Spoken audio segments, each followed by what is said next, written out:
Join me on the path of motherboard diagnosis and we'll chase that fix. I'm going to show you how to fix the 0% error that happens on these tablets where it has a fully charged or brand new battery and just shows 0%. Now, before we officially go to the microscope, I'm going to get this thing down to the motherboard and I'm going to show you exactly what the problem is. And if you have made it this far, I now know that you have joined my quest into finding the fault on this Autel board. So I'm going to tell you right away. The issue is somewhere in this frame here. Now let me ask you, do you remember my last video, the Nintendo Switch I worked on, and it having a battery management problem? Well, you see, these Autel boards also have a terrible battery management system. And I know that on the Nintendo Switch that this would be a battery charging chip. The battery charging chip on the Nintendo Switch is one number off. It's 193 on the Nintendo Switch, and this one is 192. Well, my friends, I figured out that if the Nintendo Switch has a battery management chip, this board must have a battery management chip. And so if you look right over in this yonder section, there is a battery management chip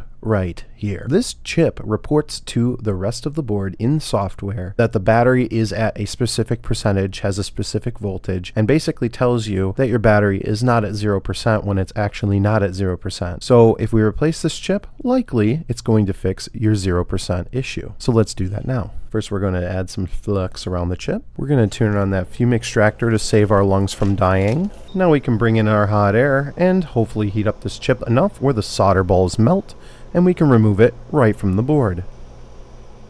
And there we go, the chip is off the board. And that, my friends, was a fresh pull. Now if we zoom in on this area here, now let's add just a tad bit more flux to this area here. We're going to use our soldering iron and a little bit of solder wick, and we're going to get rid of all of this old solder. Almost there.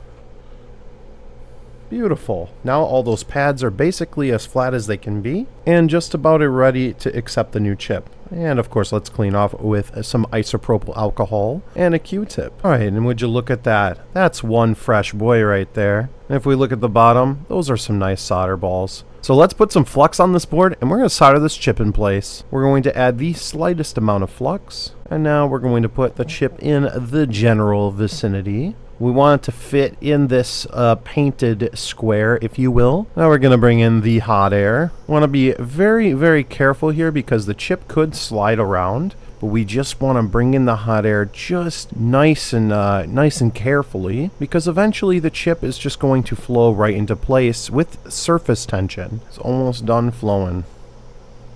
There it is. Do you see how it kind of popped into place? And give it the little jiggle test, and we know now it is 100% soldered in and good to go. Now that I've let the board cool down just a tad bit, I'm going to take some isopropyl alcohol and we're just going to clean the board just gently because we want to get rid of all of that old residual flux we just used. Our board's looking super fresh. Let's put it back in the housing and test it out. And if you look at the battery percentage, you can see that it's working perfectly. So now you know if the battery on your device drains quickly, sometimes it's not the battery, sometimes it's the battery management chip.